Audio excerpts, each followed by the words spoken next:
ہر قسم کے روحانی جسمانی مسائل اور وظائف کے لیے پیر اقبال قریشی چینل کو سبسکرائب کریں۔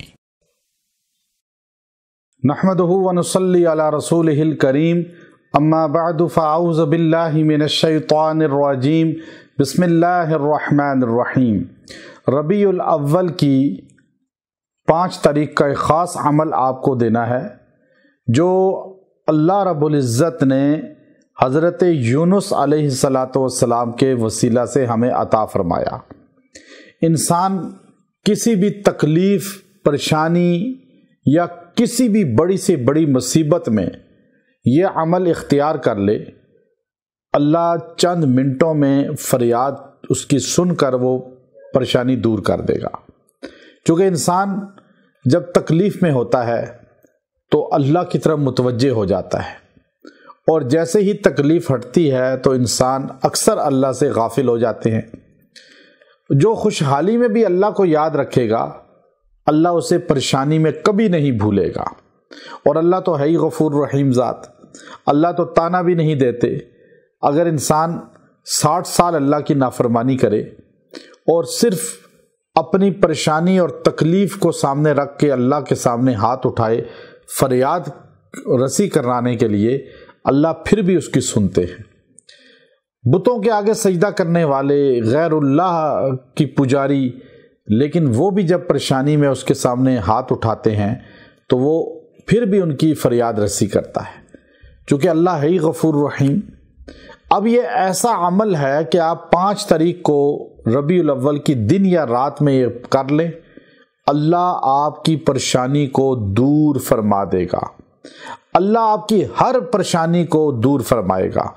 آپ کسی بھی مقصد کے لیے، کوئی بھی مقصد آپ کا ہو، آپ یہ عمل اختیار کر لیں، آپ یہ عمل کریں، انشاءاللہ اللہ آپ کی اس مقصد میں کامیابی فرمائے گا۔ اللہ آپ کو اس میں سرخرو کرے گا، اور اس میں جتنے بھی مسائل ہیں رکاوٹوں کے، وہ زائل ہو جائیں گے، وہ ختم ہو جائیں گے۔ اب یہ عمل مختصر کیا ہے کہ اللہ تبارک و تعالیٰ کے نبی حضرت یونس علیہ السلام جب مچھلی کے پیٹ میں گئے تو اللہ فرماتے ہیں 3 اندھیروں کے اندر آپ نے اللہ کو پکارا۔ کن الفاظ میں؟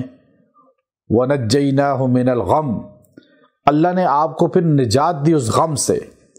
اور دوسری جگہ اللہ فرماتے ہیں لَلَبِثَ فِي بَطْنِهِ إِلَى يَوْمِ يُبْعَثُونَ، اگر میرا پیغمبر یونس مجھے نہ پکارتے تو قیامت کی صبح تک مچھلی کے پیٹ میں رہتے، یعنی وہیں ان کا وہ قبر بنتی۔ لیکن انہوں نے جب اللہ کو پکارا 3 اندھیروں کے اندر، خالق کائنات نے ان کو سنا، کس طرح فریاد رسی کی۔ تو آپ جب پکاریں گے ان الفاظ کے ساتھ، آپ 5 ربیع الاول دن یا رات میں آیت کریمہ لا الہ الا انت سبحانک انی کنت من الظالمین، آپ اس کو 111 مرتبہ پڑھ کے دعا کریں۔ کسی بھی حاجت کے لیے دعا کریں، اللہ آپ کی حاجت روائی فرمائے گا، اللہ آپ کی فریاد سنے گا۔ 3 اندھیروں میں پیغمبر علیہ السلام کی دعا سنی۔ جو نبیوں کا ماننے والا ہو وہ کس طرح محروم رہ سکتا ہے؟ آپ اس دعا کو پڑھیں، انشاءاللہ آپ کے پورے سال کے پریشانیاں، غم اللہ دور فرمائے گا۔ وآخر دعوانا ان الحمد للہ رب العالمین۔